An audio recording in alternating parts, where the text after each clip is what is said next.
Guys, who doesn't love a dumpling? I'm Sarah from MasterChef and I've got an excellent recipe for you. It's a family favorite. We're doing pork dumplings with chives. So I've got some beautiful Australian pork mince here. It's about 500 grams and this will feed enough for about 2 to 3 hungry people. So let's get started.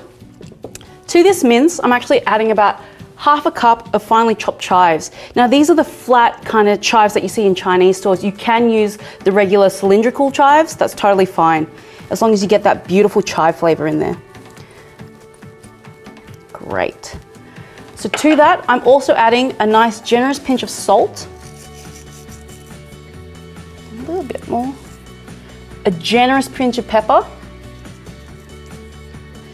And let's get our hands in there. Let's just mix it up really nicely so everything's uniformly mixed throughout.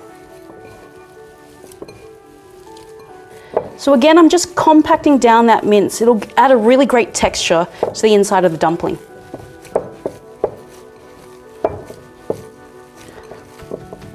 Perfect. You can already smell that chive. Oh, so give your hands a good wash. And after that, let's start folding. So these are pre-made gaoji or dumpling wrappers, and you can find them easily from any supermarket. If you want to make your own, the recipe is going to be on the Australian Pork website. So anyway, let's get started with this. All you need to do is grab a little spoon, about half a dinner spoon's worth of the pork mince. Just put it in the center of that dumpling wrapper. Just like that. The next thing we're going to do is dab your finger in a little bit of water and just paint your finger around the edge of that dumpling wrapper. Now here's where we get a little bit fancy, but it's actually very simple. Fold the dumpling wrapper in half. So pinch that center bit there and then pleat one side of that dumpling skin. Just 2 pleats like that. Repeat on the other side, bringing those folds right into the center like that. Pinch across that seam to make sure that the dumpling is sealed. And there you have a beautiful little dumpling. The great thing about this recipe is that you can make the dumplings in advance. Just line them up on a tray, make sure they're not touching, and freeze them. They'll keep for about a week. All right, let's make another one. Now, what's really cool about this is you can get the whole family to help. Kids can do this, you know, just give them a little bit of time to get used to the folding, or just quickly press the edge down. So it's a really versatile recipe. Pork mince is great, and it's a great family activity.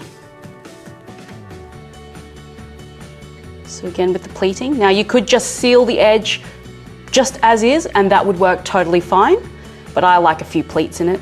Adds a bit of character. All right, so again, remember bringing the folds into the center just like that, and then sealing that open edge really tightly so that all those beautiful juices from the pork don't run out into the pan, just like that. All right, so we're going to continue folding these dumplings and using up the rest of this pork mince. Okay, great. So we've folded all our dumplings and now we're ready to cook. And it's actually easier to cook your dumplings in smaller batches. I'm not going to use such a big fry pan. I'm actually going to switch it out for a smaller fry pan. Something about that size. So let's get that on a medium-high heat. Get some oil in there and wait for that oil to get hot. Now I'm using a non-stick pan, and this is really important because you want your dumplings to have that crispy bottom, but you want them to come out easily from the pan after they're done. Okay, so the oil's hot now. So we're gonna put in our dumplings and we're gonna keep them close together and in a circular pattern. So we're starting off here. You wanna hear that sizzle. That's the beginning of the crispy bottoms of these dumplings.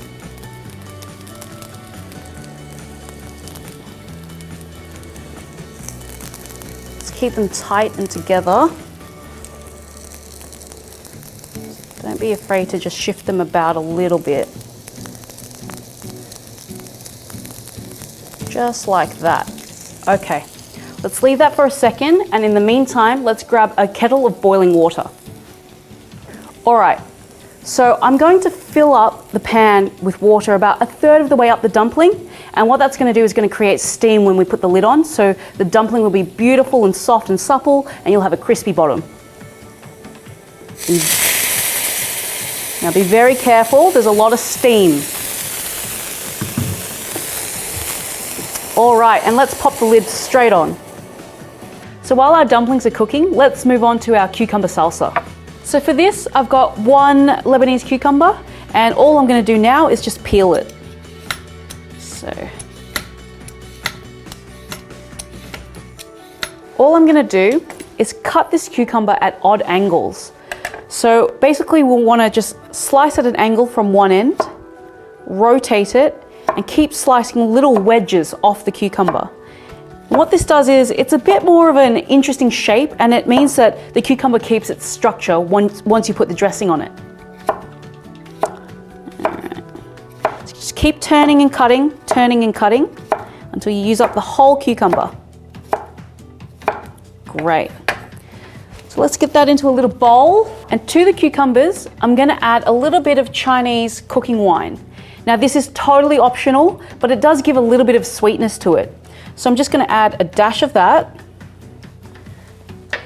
about half a tablespoon of sesame oil,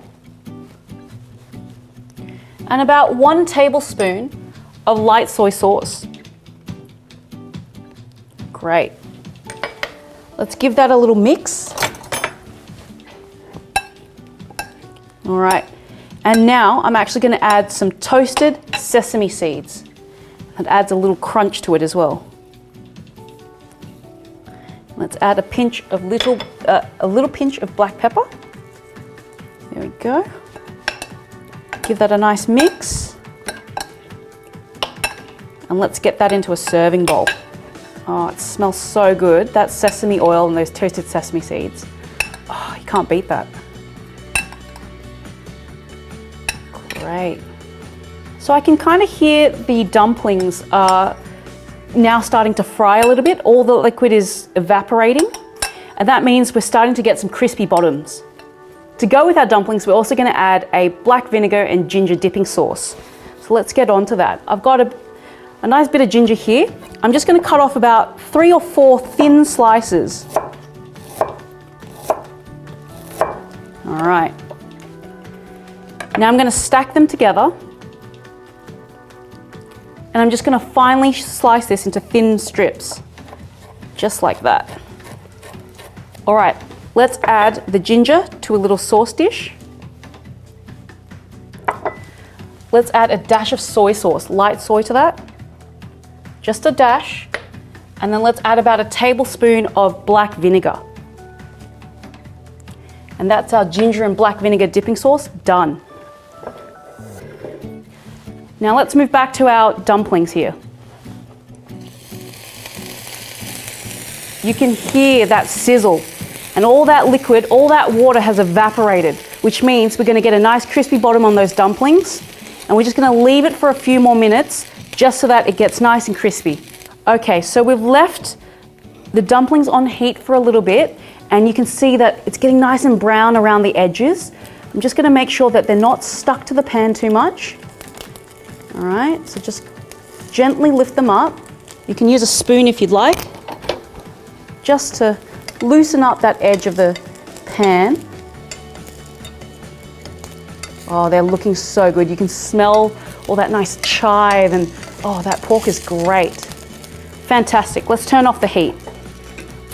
So dumplings are usually served crispy side up, and I'm going to show you how to do this. Get a plate that's actually larger than the size of the pan. And we're going to be very careful now. We're going to flip the plate over straight on top of the pan. Put your hands securely on the top and just flip everything over. All right, ready? 1, 2, 3, and it's perfect. Look at that. Beautifully golden brown on the bottom. All the dumplings are nice and closely together. And so this is it. Super easy, super simple. Australian pork mince and chive dumplings with a toasted sesame cucumber salsa and black vinegar and ginger dipping sauce.